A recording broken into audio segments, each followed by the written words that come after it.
Hi children, I've got a really exciting story for you today from the book of Judges about a man called Gideon. Now God raised up Gideon because the Israelites were being attacked by a tribe of desert raiders called the Midianites.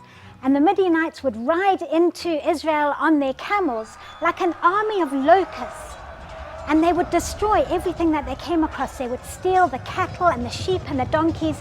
They would load up all the crops and eat them and take them with them. And whatever they couldn't fit, whatever they couldn't carry away with them, they would burn and destroy, leaving the Israelites who were hiding in fear of their lives in underground caves, leaving them to starve.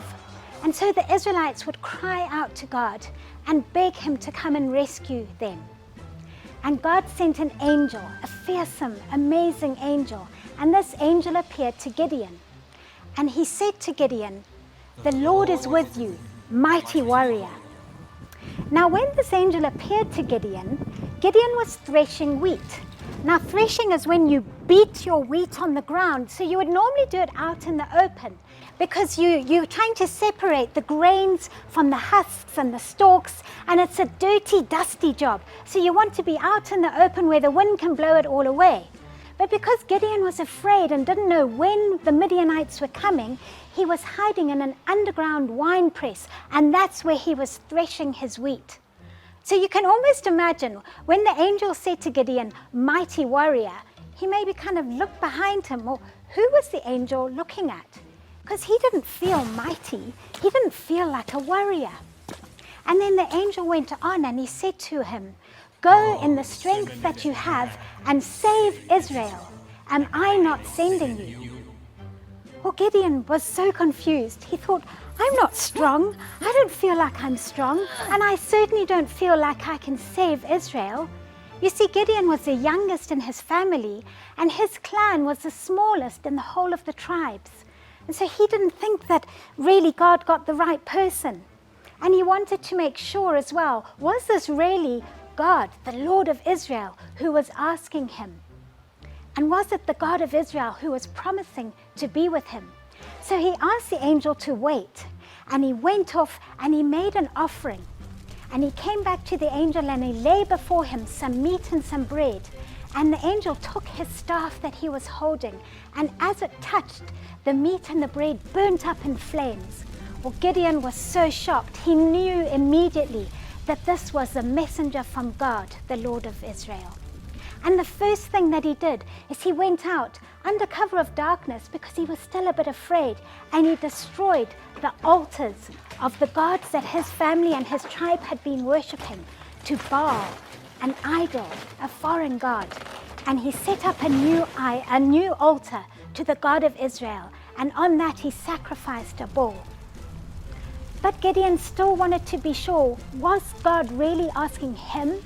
Had he got the right person to go off and save Israel? So he twice more asked God for proof that he had the right person. And God was amazingly patient. He was incredibly gracious, and he showed Gideon, not once but twice, that yes, he had chosen Gideon to save Israel. And so Gideon got up the courage, and he went out and he called the tribes together to come and fight. He got an amazing response. 32,000 men came forward to fight the Midianites. And God looked at this multitude, this army, and he said to Gideon, "No, there's too many.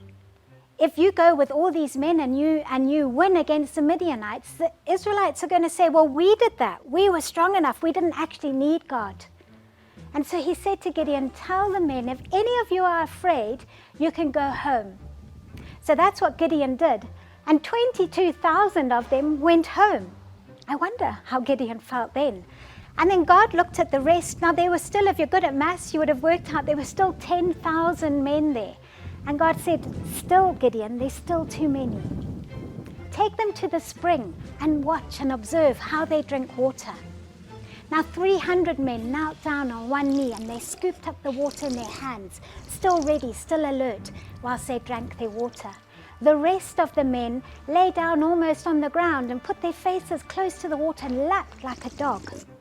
And God said to Gideon, "Those 300, that is your army. Those are the men that you can take to go and destroy the Midianites." And again, I wonder how Gideon felt. He'd gone from 32,000 men to 300.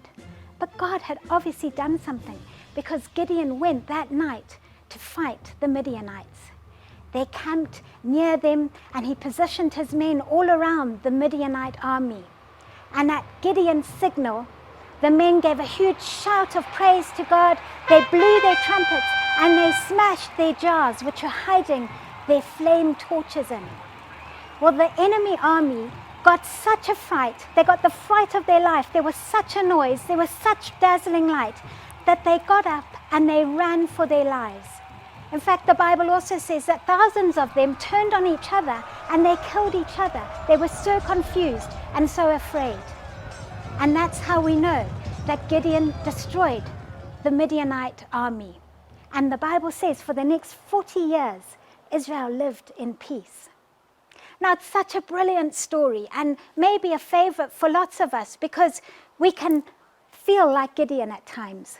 We can feel that we're not the smartest, we're not the strongest, we haven't got enough faith, that maybe God should choose someone else.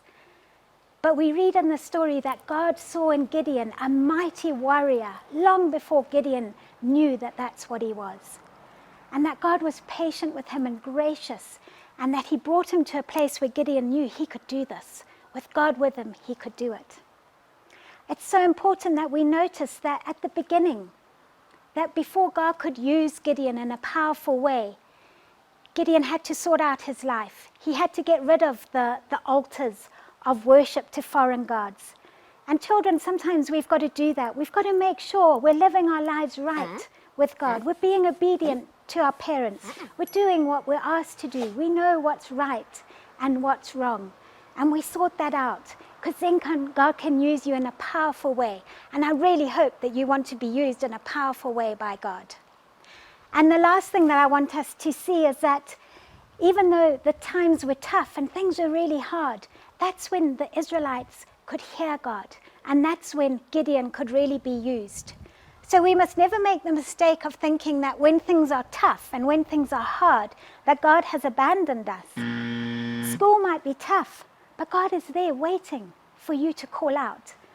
If something's tough at home, if things are not going great, you're not alone. God is with you, and he's waiting for you to call. He's listening for your call for help.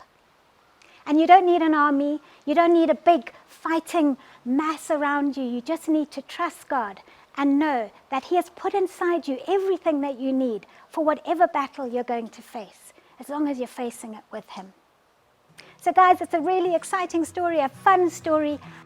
This is just a picture that you can do. You can decorate it however you want. But just to remind you that Gideon defeated the Midianites with a trumpet and a torch, and with God at his side. All right, God bless. Bye then.